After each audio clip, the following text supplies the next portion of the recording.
Hello, everybody. This is Jimmy, and you're reading with Jimmy. We're reading the King James Version of Genesis, chapters 40 and 41.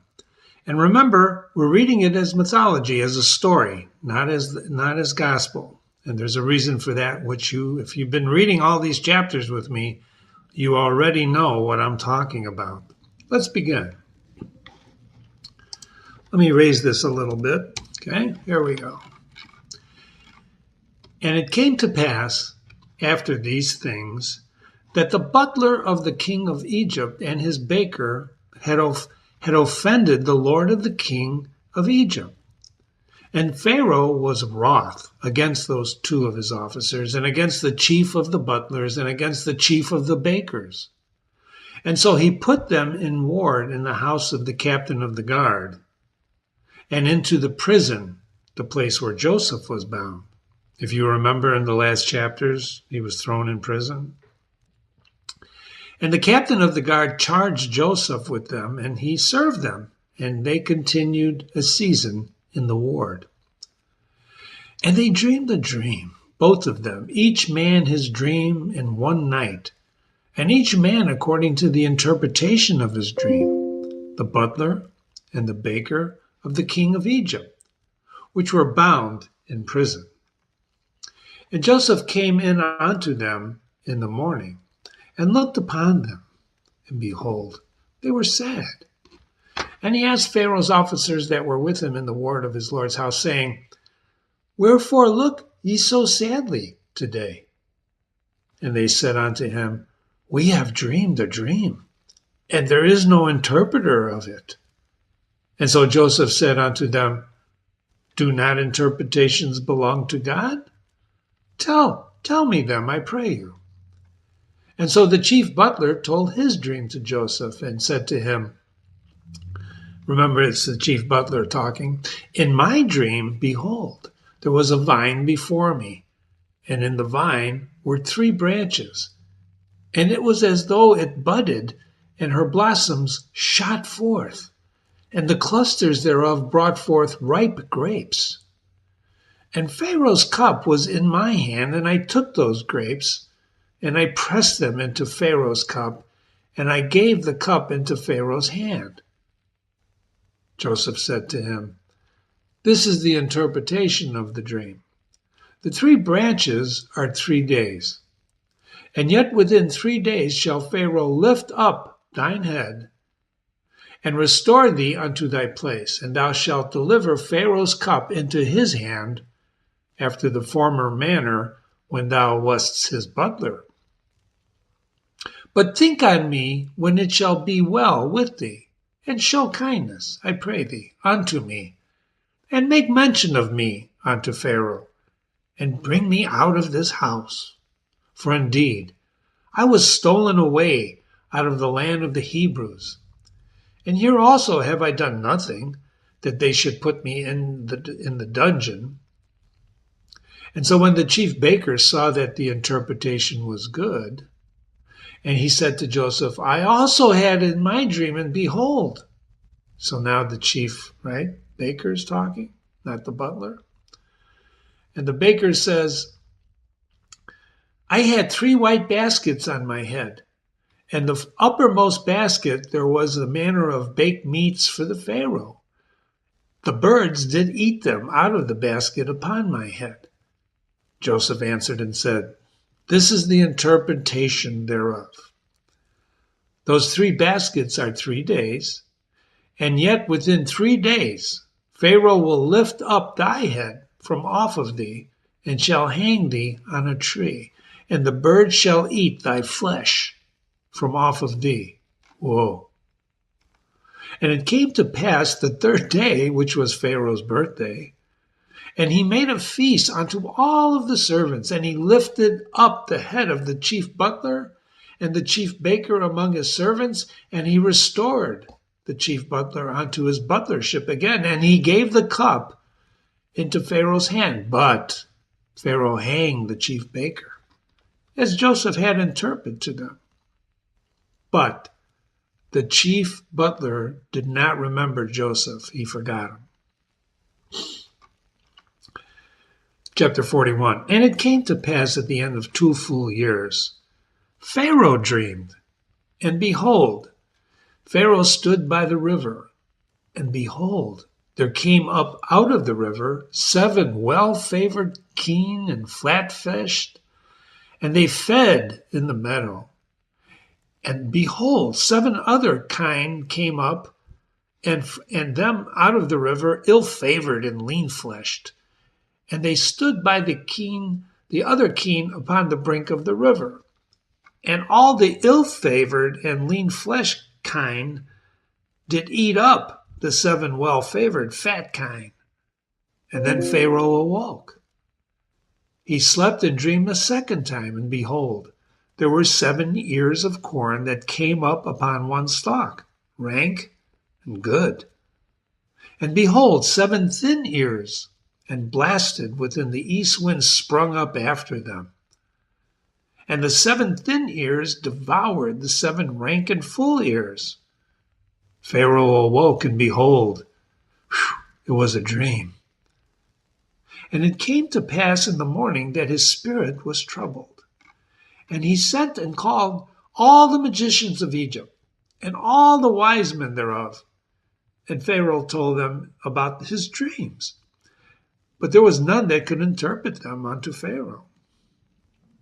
Then spoke the chief butler unto Pharaoh, saying, Hey, I do remember my faults this day. Pharaoh, let's get back up here, was wroth with his servants, and he put me in ward in the captain of the guard's house, me and the chief baker. We dreamed a dream in one night, I and he, and we dreamed each man according to the interpretation of his dream. And there was this young man. He was a Hebrew, a servant to the captain of the guard, and we told him, and he interpreted to us our dreams. To each man according to his dream he did interpret. And it came to pass as he interpreted it to us, so it was. Me, he restored unto mine office, and him he hanged. So then Pharaoh sent and called Joseph, and they brought him hastily out of the dungeon.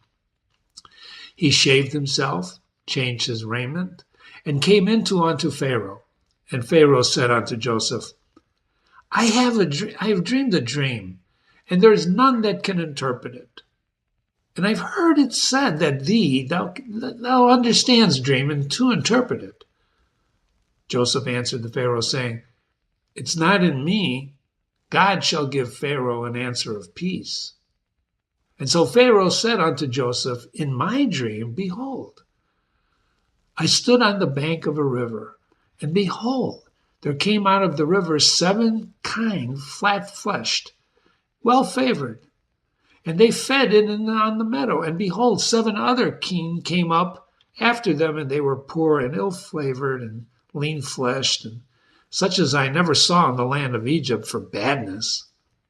And the lean and the ill-favored kind, they did eat up the fat 7 kind.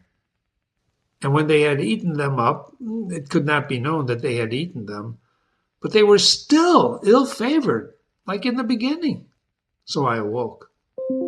And then I saw in my dream, and behold, there were 7 ears that came up in one stalk, full and good. And behold, 7 ears, withered and thin and blasted with the east wind, sprung up after them. And then the thin ears devoured the 7 good ears. And I told this to the magicians, but there was none that could declare it for me. Joseph said to the Pharaoh, The dream of the Pharaoh is one. God has showed Pharaoh what he is about to do. The 7 good keen are 7 years, and the 7 good ears are 7 years. And the dream is all one dream. The 7 thin and ill-favored kind that came up after them are 7 years, and the 7 empty ears blasted with the east wind shall be 7 years of famine. This is the thing which I have spoken unto Pharaoh. What God is about to do, he shows you unto Pharaoh. Behold, there comes 7 years of great plenty throughout the land of Egypt. And there shall arise after them 7 years of famine. And all of the plenty shall be forgotten in the land of Egypt, and the famine shall consume the land. And the plenty shall not be known in the land, by reason that the famine is following it, for it shall be very grievous. And for that the dream was doubled unto Pharaoh twice. It's because this thing is established by God, and God will shortly bring it to pass. So now, therefore, let Pharaoh look out a man discreet and wise, and set him over the land of Egypt. Let Pharaoh do this, and let him appoint officers over the land to take up a fifth part of the land of Egypt, and 7 in the 7 plenteous years. And let them gather all the food in the good years that come, and lay up corn under the hand of Pharaoh, and let them keep food in the cities, and that the food shall be for storage to the land against the 7 years of famine, which shall be in the land of Egypt, that the land perish not through famine. And the thing was good in the eyes of Pharaoh, and in the eyes of his servants. And Pharaoh said unto his servants, Can we find such a one as this man who is the Spirit of God? And Pharaoh said unto Joseph, Forasmuch as God hath showed thee all of this, there is none so discreet and wise as thou. Thou shalt be over my house, and according unto thy word shall all my people be ruled. Only in the throne will I be greater than thou. And Pharaoh said unto Joseph, See, I have set thee over all the land of Egypt. Pharaoh took off his ring from his hand, and he put it on Joseph's hand, and arrayed him in vestures of fine linen, and put a gold chain around his neck. And he made him ride in the second chariot which he had. And they cried before him, Bow the knee. And he made him ruler over all the land of Egypt. And Pharaoh said unto Joseph, I am Pharaoh, and without thee shall no man lift his hand or foot in all the land of Egypt. And Pharaoh called Joseph's name Zaphethan-Paneh, and he gave him to wife Asnath. Let's mark that, right? Asnath, the daughter of Potiphera, the priest of On. So he gives him a wife from a high priestess. And Joseph went out all over the land of Egypt. And Joseph was 30 years old when he stood before Pharaoh the king. Joseph went out from the presence of Pharaoh and went throughout the land of Egypt. And in the 7 plenteous years, the earth brought forth by the handfuls. And he gathered up all the food of the 7 years which were in the land of Egypt, and he laid up the food in the cities. The food of the field, which was round about every city, he laid he up in the same.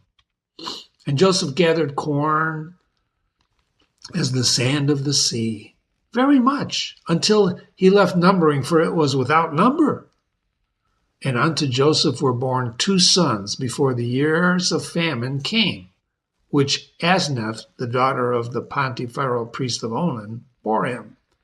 Joseph was named the firstborn Manasseh, for God. And he hath made me forget all of my toil and my father's house. And he named the second son Ephraim, for God hath caused me to be fruitful in the land of my affliction. And in the 7 years of plenteousness there was the land of Egypt were ended, and the 7 years of dearth began to come, according to Joseph had said. And the dearth was in all the lands, famine.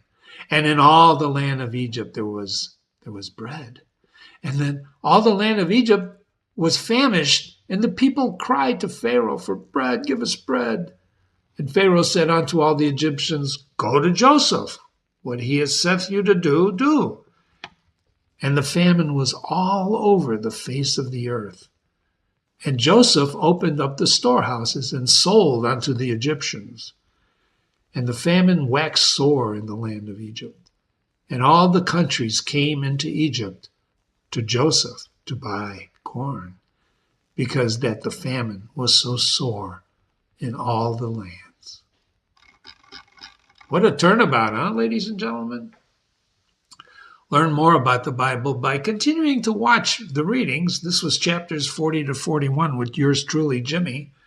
Be sure to visit and read other classics on my website and YouTube channel. And remember, please, we're reading this as gospel. Our intention is never to harm your beliefs, but to help your beliefs stay strong, which I am positive they will do after you finish reading these with Jimmy. Thank you so much. If you have an email, jimmy@readingwithjimmy.com, jimmy@readingwithjimmy.com, send me a note. But in any case, wasn't that a great story? Look at what happened to Joseph. Wow. This is very interesting. Thanks for coming by. Have a great day.